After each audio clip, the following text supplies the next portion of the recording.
नमस्कार. पुस्तकाचे नाव एक होता कारवर, लेखिका वीणा गवाणकर. पुढील भाग. गंगा आली रे अंगणी. टस्की गीत संगीत होतं, अगदी मधुर संगीत होतं. प्राध्यापक कारवरनी पूर्वी कधी ऐकलं नव्हतं असं. दर रविवारी सायंकाळी टस्कीगी शाळेचे विद्यार्थी प्रार्थना मंदिरात जमत आपल्या गोड मधुर आवाजाने सारा परिसर भारून टाकत. डॉक्टर वॉशिंग्टन यांची ख्याती ऐकून दूरदूरहून, अगदी परदेशातूनही लोक त्यांचा उद्यमशील हात बनवण्याचा उपक्रम जाणून घेण्यासाठी येत. गुलाम आईबापांच्या पोटी जन्म घेतलेल्या या मुलांच्या कंठातील संगीत ऐकून पाहुणे भारावून जात. एका आगळ्या वेगळ्या वातावरणाची स्मृती त्यांच्या अंतःकरणात दीर्घकाळ रेंगाळे. डॉक्टर कारवर ही रविवारची संध्याकाळ कधीच चुकवत नसत. ते संगीत त्यांना भूतकाळात नेई, त्यांच्या आईच्या गुणगुणण्याची त्यांना आठवण देई. ते गाणं त्यांच्या एकाकी आयुष्याला उभारी आणी. अशाच एका रविवारी सायंकाळी प्रार्थना मंदिरातून परतत असताना त्यांची नजर वसतिगृहातील पियानोवर गेली. किती वर्षात त्यांनी या वाद्याला स्पर्श केला नव्हता. ते त्या पियानोपाशी गेले. स्वरपट्ट्यांवरून त्यांची बोटं फिरू लागली. त्यांना एक एक रचना आठवू लागली. सौ मिलहॉलंडकडे शिकवून घेतलेल्या निरनिराळ्या रचना आठवू लागल्या. त्यांच्या त्या लांबसडक बोटातून आठवणी स्त्रवत होत्या.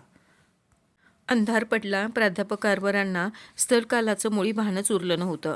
सिप्सन वाल्यांनी बाकीत केल्याप्रमाणे ते चित्रकार वा संगीतकार झाले नव्हते. ते झाले होते एक दक्षिणी शेतकरी, एका छोट्या पण धडपडणाऱ्या शाळेचे शिक्षक, मुळ्यांचे डॉक्टर आणि रंगारी. हे त्यांचं अपयश म्हणायचं का? एका उजाड ओसाड माळाला त्यांनी नवजीवन दिलं होतं, फुलवलं होतं. लोकांच्या डोळ्यावरच्या डॉलर्सच्या पट्ट्या काढून त्यांना बघायला शिकवलं होतं.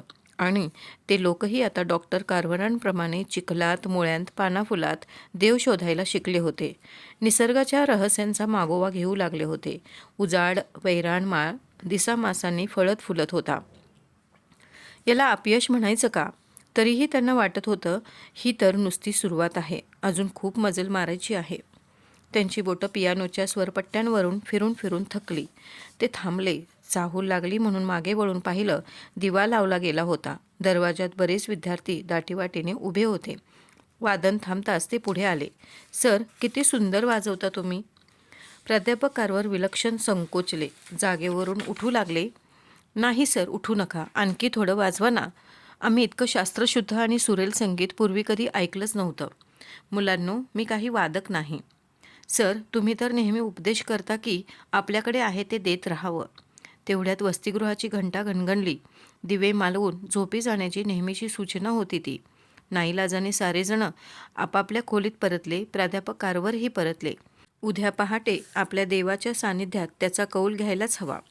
गेले काही दिवस त्यांच्या कृषी विभागाचा व्याप झपाट्याने वाढत होता. पैसा अपुरा पडत होता.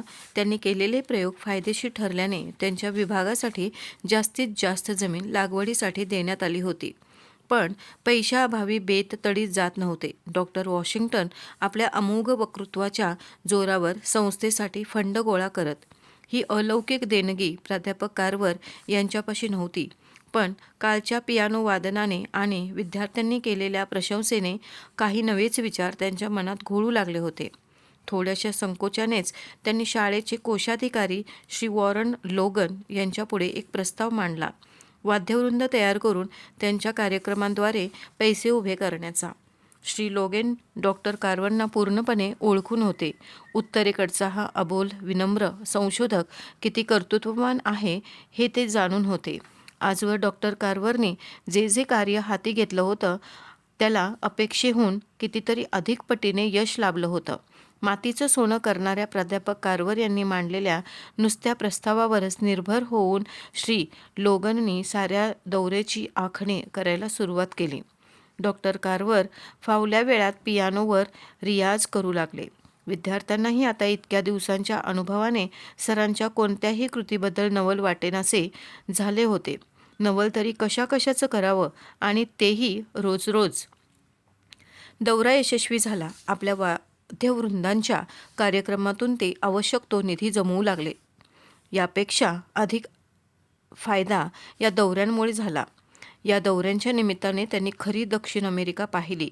तिथले आपले दलित निग्रो बांधव, त्यांचं दारिद्र्य, त्यांचं अज्ञान, त्यांची होत असलेली उपेक्षा आणि आबाळ सारं काही उघड्या डोळ्यांनी पाहिलं.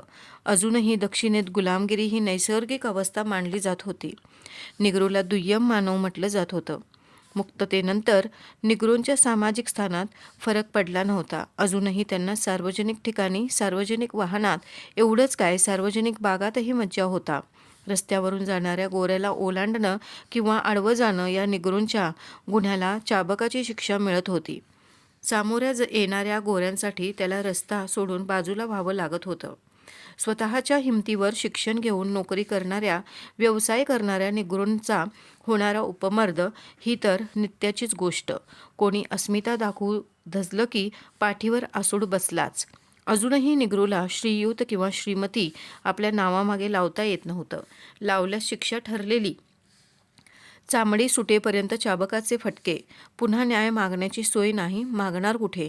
न्यायदेवता ही गोऱ्यांचीच. कुठलंच संरक्षण नाही.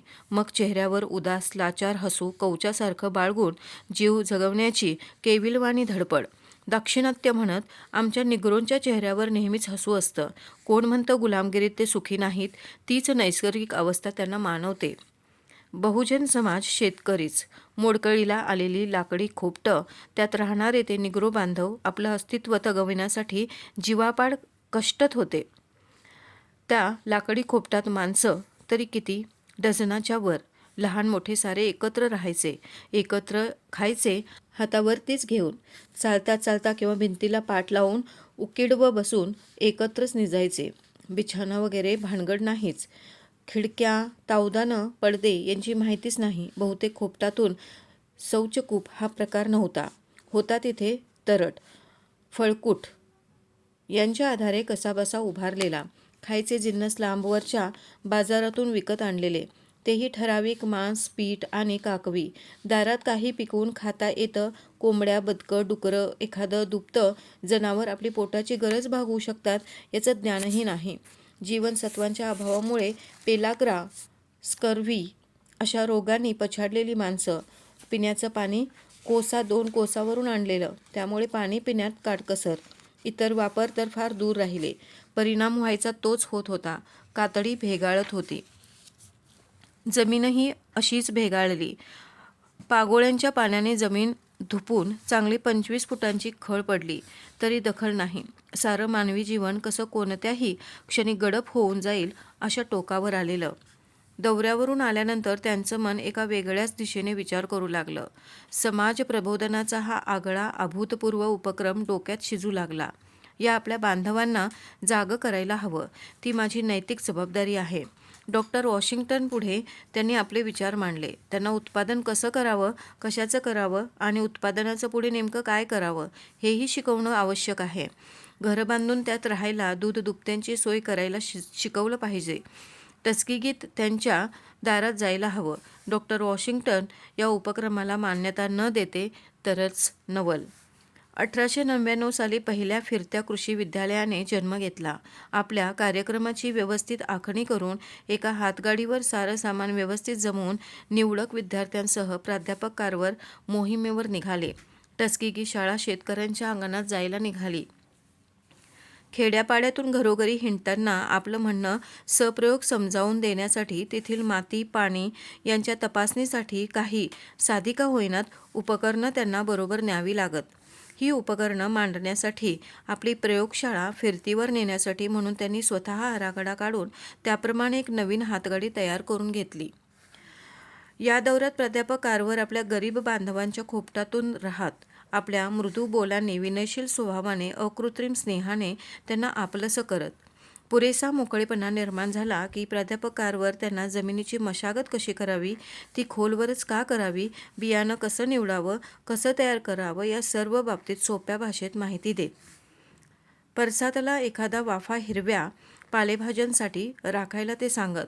स्वस्तातल्या बियाण्यांची लागवड करून घेतलेल्या भाजीपाला त्या शेतकऱ्यांची पूर्वापार 3 कारांपासून सुटका करू शकत होता. मीठ, मांस, मिल, पीठ, मॉलसेस, काकवी, चौरस आहारांच्या अभावी त्या शेतकरी समाजाला पेलाग्रा व स्कर्व्ही रोगांनी पछाडलं होतं. त्यांना हिरव्या भाज्या व टोमॅटोसारखी फळं खायला त्यांनी शिकवलं. टोमॅटो हे विषारी फळ मानलं गेलेलं, ते तसं नाही हे सिद्ध करण्यासाठी त्याने ते ठिकठिकाणी खाऊन दाखवावं लागलं. तसंच ते डाळ वर्गातील धान्य पेरायला सांगत, कारण निकस जमिनीचा कस वाढविण्यासाठी या लागवडीची गरज होती. आपल्या शाळेतील 20 एकर निकृष्ट जमिनीतून कसं भरगच्च आणि रसरशीत पीक येतं हे दाखविण्यासाठी ते त्यांना आपल्या संशोधन केंद्रावरील बटाटे, कोबी, कांदे, कलिंगड इत्यादी दाखवत. शेतकऱ्यांना आपल्याकडील बियाणं देत हे बियाणं त्यांना सेक्रेटरी श्री जेम्स विल्यम्स यांनी पुरवलं होतं. त्याचा ते या प्रसंगी वापर करत. पिकांच्या फेरपालटाविषयी समजावताना ते म्हणत, तुमच्या लहानपणी कपास कशी भरगच्च बोंडांची असायची, आता ती का रोडावली? तुम्ही जमिनीला विश्रांतीच दिली नाही. दिवसभर काम केल्यानंतर आपल्यालाही विश्रांती हवी असते ना? खरे बाबा, पण जमिनीला अशी विश्रांती देत बसलो तर आमच्या कच्च्या बच्च्यांनी काय खावं? माती? माती कशाला? मी हे रताळ्याचं बियाणं देतो. 10 एकरांना पुरेल ते. एवढ्यात पीक घेतलं तर वर्षभर खाऊन सरायचं नाही. झालंच तर रताळ्यांची पानं देठ खाऊन तुमची डुकरं पोसली जातील. वर्षातून 2दा हे पीक घेऊ शकाल आणि गंमत म्हणजे तरीही जमिनीचं काही नुकसान होणार नाही. याच 10 एकरांवर 3 वर्षांनी कपाशीचं पीक घ्याल तेव्हा आता उभ्या शेतात घेत आहात तेवढं पीक ह्या एवढ्याशा तुकड्यावर मिळेल. एवढं समजावून दिल्यावरही एखादा खट म्हातारा म्हणायचा, पोरा, तू काय मला शिकवतोयस? शेतीतलं तुला माझ्या इतकं कळतं काय? उमरभर शेती करतोय. 3 शेतांची वाट लावली मी आत्तापर्यंत. बोल. ही मर्दुमकी? एखाद्याच्या अंगणातल्या कोंबड्या रोगट दिसल्या की प्राध्यापक कारवर यांचं खुराडं तपासत. तुझ्या कोंबड्या रोगट का ते माहीत आहे?